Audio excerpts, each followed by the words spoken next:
Hey everyone, welcome back. Ready to dive into something really interesting.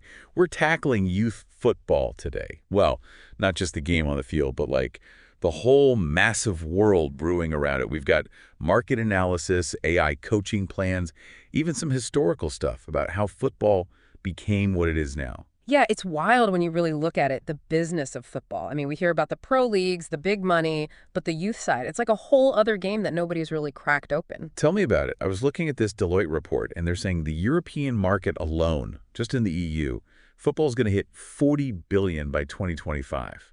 That's insane.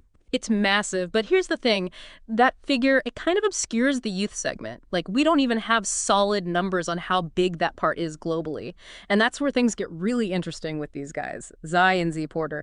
They're aiming to not just be part of it, but like completely redefine how youth football works. Dominate might be an understatement from what I've seen. Their business plan is next level. They're talking about changing the whole experience for players, for parents, even how coaches work, everything. And the smart part is they're addressing the pain points head on.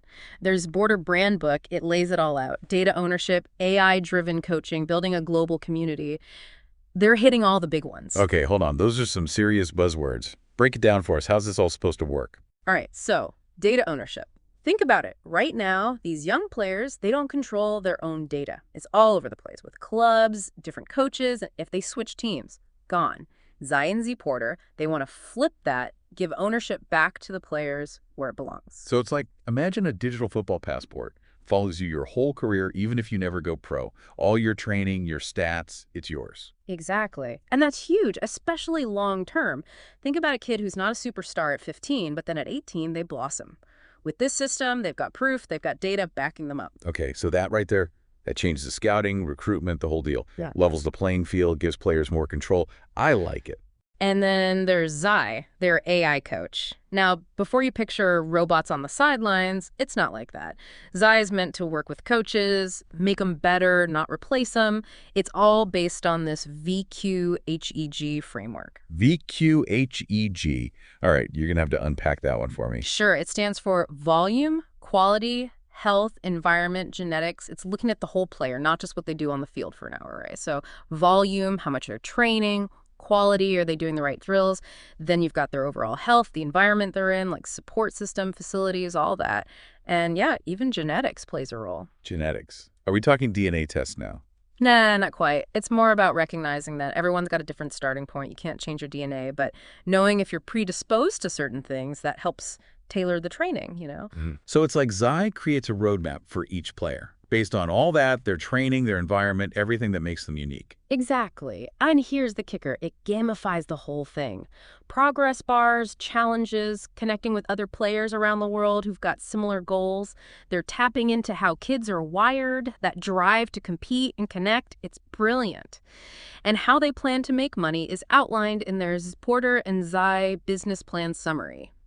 It's a really interesting approach. Okay, so let's talk business. Because wanting to be the name in youth football, that's one thing. But how do they actually make it work financially? They're starting with a freemium model, pretty standard in the tech world these days. So free basic version to get people in the door, then paid tiers with the good stuff. Bingo.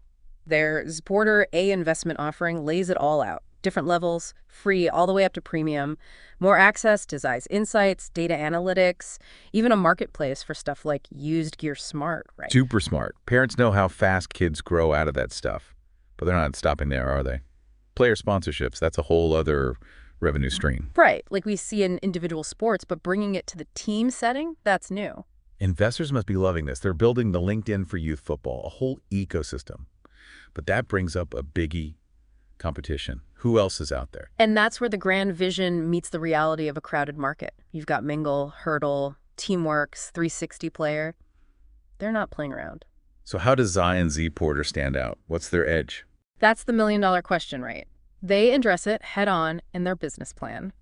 Their big thing is the holistic approach. Some competitors, they specialize, video analysis, team management, whatever.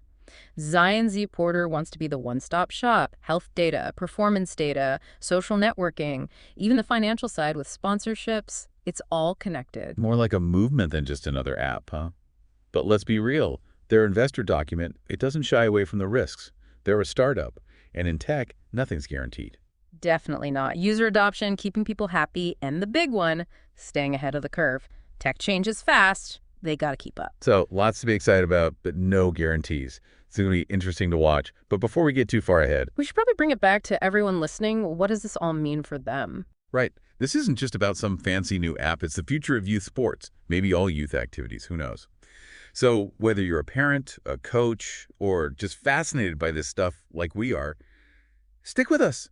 Things are about to get really interesting. We were talking about these AI-powered platforms and young athletes taking control of their data. And it really makes you think about like the power dynamics in youth football, right? It's a whole other ball game. You've got these huge clubs, tons of resources, and then you've got all these kids, all this talent, just trying to navigate it all. It's like any industry where a few big players call the shots. It reminded me of that football facts from Britannica piece we looked at. Football wasn't always this global billion-dollar thing, was it? Yep. Oh, not even close. For centuries, it was a local thing, community-based, played by different rules everywhere. The game we know today, those standardized rules, that really took shape in 19th century Britain. Schools, universities, they had a big influence on how it all shook out. And that's where that whole amateur versus professional debate started, right? Like, should players get paid? Should it be a career? Exactly. Back then, football, it was seen as a gentleman's game, a hobby. It was about building character, not a career path. Paying players was frowned upon. The whole idea of going pro, that was scandalous. But then, obviously, things changed. It got too big, too popular. Way too big. As football's popularity exploded, especially among the working class, suddenly these skilled players, they were in high demand. And that's when things got interesting. Clubs, they started secretly offering payments to top players. Oh, I bet that ruffled some feathers. The traditionalists versus the, like, hey, we're putting in the work, we deserve something crowd. It was a huge clash. Players were risking injury, dedicating their lives to the game. It wasn't just about money, it was about recognizing their value. In the end, obviously, professionalism won out, and that's how we got the leagues, the structured competitions we see today. But that tension, that debate about amateurism versus professionalism, it never really went away. And now here comes Zai and Zporter, right into this world where young players, they're scouted earlier and earlier. They're seen as assets, investments. It's a tightrope walk, right? They're acknowledging that reality, the business side of it, but their whole focus on data ownership, that shifts the power back to the players. Suddenly, they've got a way to showcase themselves, their skills, their progress to a wider audience. It opens doors they might not have had otherwise. So it's like acknowledging the game as it is, but trying to make it fair, more equitable. Yeah, exactly. And what I find really interesting is how they're tackling these issues that make kids quit sports. We saw it in that research. What are the most common reasons? It's eye-opening, honestly. Heartbreaking, right? Burnout, coaches who yell all the time instead of actually coaching. For a lot of these kids, this is their first experience with organized sports, and it shouldn't be a nightmare. It should be about falling in love with the game, about developing a passion, not just churning out pros. And that's something Zai and Zporter, they seem to get it. There's a Zporter brand book. They talk about building a positive environment, recognizing individual progress, not just winning at all costs. It's almost like they're trying to influence the culture, not just build a business. It's ambitious, no doubt. But if they pull it off, even partially, man, the ripple effects could be huge, not just in football, but in all kinds of youth sports. But maybe we should switch gears a bit here. We've talked a lot about the platform, the tech, but what about the people behind it all? Right, because every big idea, there's got to be someone who dreamed it up. And with Zai and Zporter, their founder's story, his connection to the game, it's pretty compelling, I got to say. Oh, absolutely. It really speaks to the heart of what they're trying to do. This isn't just some business venture for them, it's personal. We've spent a lot of time on the business side, the tech behind it all, but, you know, at the heart of it, this Zai and Zporter thing, it's about something, well, more human, right? Young athletes, what they go through, those dreams of making it, all that. And that's where their founder's story, it adds a whole other layer to this. Totally. So we looked into this guy, Nicholas Janssen, and it turns out this isn't just some tech guy seeing dollar signs in youth sports. This is, like, personal for him, you know? Yeah, you can tell the passion's real. He was deeply involved in coaching his son's football team, Madge FC. And not just like a weekend thing, right? Under his watch, this team, they won some serious championships. Gothia Cup, that was one of them, and that's no small potatoes. Huge tournament. And get this, several of his players, they went on to play professionally. Some even made it to the Swedish national team. Pretty impressive. Makes you wonder, right?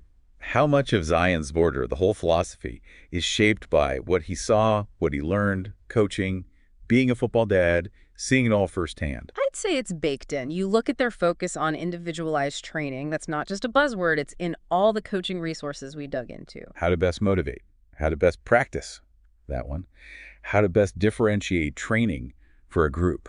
That was a gold mine. The takeaway. Kids aren't just small adults, right? They learn different, their development's different. Got to treat them as individuals. Exactly. Meet them where they are, figure out what makes them tick, what motivates them. And that whole growth mindset thing, praising effort, not just results, that's huge. And that's where Zai comes in, the AI coach. It's not just spitting out the same generic plan for every kid. Analyzes their data, figures out their strengths, weaknesses, tailors the training to them. Like having a custom playbook for each player. But it's not all serious business either. Zai and Zporter, they get that it's got to be fun, engaging for kids. That's what keeps them coming back, right? Yeah. Building that love for the game that lasts. But that kind of leads us to the big question, doesn't it? This whole AI thing, is this where youth sports is headed? Like, is this the future? No way around it. Or are we, I don't know, should we be